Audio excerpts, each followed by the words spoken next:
राकेश त्रिपाठी, इस बार इसी जातीय समीकरण को आप समझ नहीं पाए, कहां कहां चूक हो गई? क्योंकि समीक्षाएं तो अब आपके स्तर पर भी लगातार हो रही है।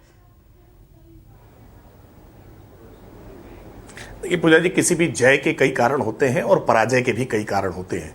लगभग 2.5 महीने का इलेक्शन कैंपेन था। उसके पहले से भारतीय जनता पार्टी की वर्ष भर से लगभग लोकसभा चुनाव को लेकर के तैयारी चल रही थी। क्या क्या कारण रहे हैं, कहां पर रणनीति असफल हुई है, लेकिन भारतीय जनता पार्टी की पराजय जिसको कहा जा रहा है ना, अगर वोटिंग परसेंटेज, आपने भी कहा कि दूसरे नंबर की पार्टी हो गई है, आप वोटिंग परसेंटेज अगर को देखेंगे, वोट प्रतिशत को देखेंगे, तो वोट प्रतिशत के मामले में भी भारतीय जनता पार्टी उत्तर प्रदेश में नंबर 1 का राजनीतिक दल है। अगर सबसे बड़े मार्जिन से जीत के मामले में देखेंगे तो अभी भी भारतीय जनता पार्टी उत्तर प्रदेश में सबसे बड़े मार्जिन के साथ जीतने वाली सीट हमारी नोएडा की है, गाजियाबाद की है। देखिए, भारतीय जनता पार्टी के कार्यकर्ताओं के भीतर या जनता के भीतर हो सकता है कि कहीं पर कोई ऐसे कारण रह गए हो जिन कारणों के नाते हम अपने 2014 के या 2019 के परिणाम को दोहरा नहीं पाए। लेकिन यह भी सच्चाई है कि 2014, 2017, 2019, 2022 ये 4 बड़े चुनाव भारतीय जनता पार्टी ने लगातार जीते हैं। 37 वर्षों का उत्तर प्रदेश में हमने रिकॉर्ड तोड़ने का काम किया था जब 2022 में हमने सरकार बनाई थी। तो यह कह देना कि भारतीय जनता पार्टी फेल हो गई है, भारतीय जनता पार्टी के मुद्दे लोगों को पसंद नहीं आए हैं, यह ठीक नहीं है। मानस जी ने जो समीक्षा की है या राजीव रंजन जी ने जो समीक्षा की है, इस समीक्षा के अधिकांश बिंदुओं से हम सहमत हैं और निश्चित तौर पर हम इसका आत्मावलोकन करने का काम कर रहे हैं कि क्या कारण रहे हैं, किन कारणों से समाजवादी पार्टी को इतनी सफलता। चल हो जा शुरू। केसरिया से मन जोगी हुआ रे, दिल झूमे देखो पतवारा हुआ रे, दिल झूमे देखो पतवारा हुआ रे। हर पल मनाओ केसरी त्योहार। विमल, बोलो जुबान केसरी।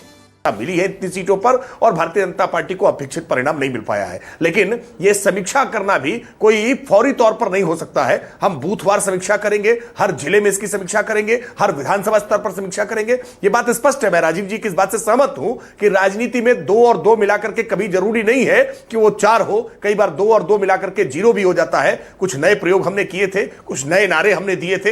हो सकता है कि कुछ नारे हमारे जनता के बीच में हम नहीं पहुंचा पाए हैं, कुछ ना कुछ कमियां खमियां रह गई होंगी, जिसकी वजह से हमारा अपेक्षित परिणाम उत्तर प्रदेश का वैसा नहीं आ पाया जैसा मध्य प्रदेश का आया है, जैसा गुजरात का था, जैसा राजस्थान का था, जैसा हिमाचल का था, आपने यहाँ नारों का जिक्र किया। लेकिन देशव्यापी तौर पर राकेश जी, आपने यहाँ जिक्र किया नारों का, तो क्या एकनाथ शिंदे ठीक कह रहे हैं? ये 400 पार का नारा, ये एक बहुत बड़ा कारण बन गया, यही नारा खराब प्रदर्शन का?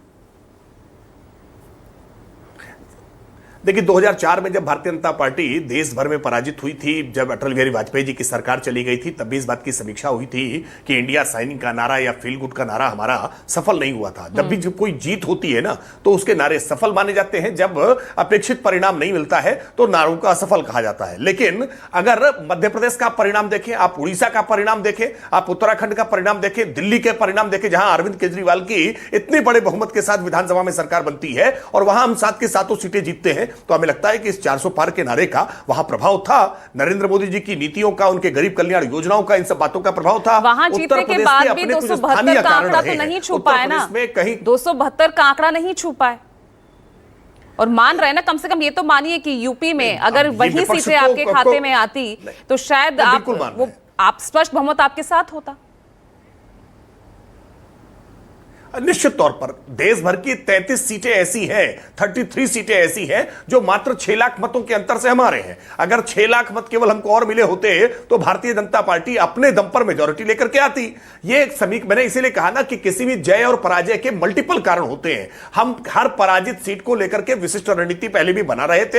हां, कुछ रणनीति हमारी फेल हुई होंगी, हम इसको स्वीकार करते हैं। लेकिन पूरे देश भर में जिस तरह से नरेंद्र मोदी जी को स्वीकार किया गया है, उड़ीसा की जिस तरह की जीत आई है, आंध्र प्रदेश में, तेलंगाना में, तमिलनाडु में और पहली बार केरल में हम सीट जीत करके आए हैं। हमने पूरे देश भर में अपने वोट प्रतिशत को बढ़ाने का काम किया है। भारतीय जनता पार्टी की ताकत पूरे देश भर में बढ़ी है। उत्तर प्रदेश को लेकर के कुछ सीटें जरूर हमारे हैं। समाजवादी पार्टी और कांग्रेस पार्टी के गठजोड़ ने जिस तरह की अफवाह तंत्र को यहां विकसित करने का काम किया, जिस तरह के वादे करके प्रलोभन देने का काम किया, निश्चित तौर पर उसको कहीं ना कहीं काउंटर अटैक करने का काम भारतीय जनता पार्टी बेहतर ढंग से नहीं कर पाई है, इसलिए परिणाम इस तरह का हुआ है। लेकिन भारतीय जनता पार्टी का कार्यकर्ता, अटल बिहारी वाजपेयी जी की उन पंक्तियों से हमेशा प्रभावित रहता है कि भाजपा कार्यकर्ता या तो जीतता है या सीखता है। ये परिणाम बहुत सारे सबक लेकर के आए हैं। हम इन परिणाम के सबकों को स्वीकार करेंगे, आत्ममंथन करेंगे, अवलोकन करेंगे और 2027 और 2029 के चुनाव में हम इसको परिष्कृत करने का काम करेंगे, ठीक करने का काम करेंगे। और मेरा बड़ा विनम्रता से आग्रह है, जिस तरह से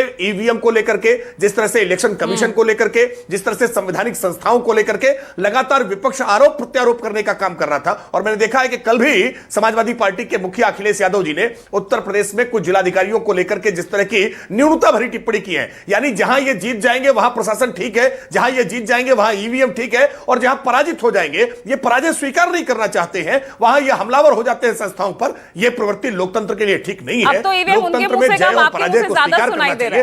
भाजपा जहां पराजित हुई है हमने स्वीकार किया है। हाँ। अब तो ईवीएम विपक्ष के मुंह से कम आपके यहां से ज्यादा सुनाई दे रहा है। कम से कम इज्जत बच गई है अपने परफॉर्मेंस से। हम पूजा जी देखिए, हम लोकतंत्र में यकीन करते हैं। लोकतंत्र में हम जय और पराजय दोनों स्वीकार करते हैं। जहां हमारी जय हुई है उसको हमने जनता का आशीर्वाद माना है, और जहां पराजय हुई वहां हमने अपनी खामियां उसको हमने आत्मावलोकन करने की बात कही है। लेकिन आप विपक्ष के लोगों का व्यवहार देखिए ना, विपक्ष के लोग अब भी भांति भांति प्रकार से ठीकरा फोड़ने का काम कर रहे हैं, विभिन्न प्रकार से अभी भी मशीनरीज को दोषी ठहराने का काम कर रहे हैं। भाजपा ने अपनी सीटें जरूर कुछ कम की है, भाजपा की सीटें जरूर कुछ कम हुई, लेकिन कम से कम लोकतंत्र मजबूत हो गया, कम से कम ईवीएम की आबरू बच गई, कम से कम इलेक्शन कमीशन ठीक हो गया। मुझे लगता है कि यह भी एक इस चुनाव के फलसफों में एक अच्छी बात देखी जानी चाहिए। ठीक है।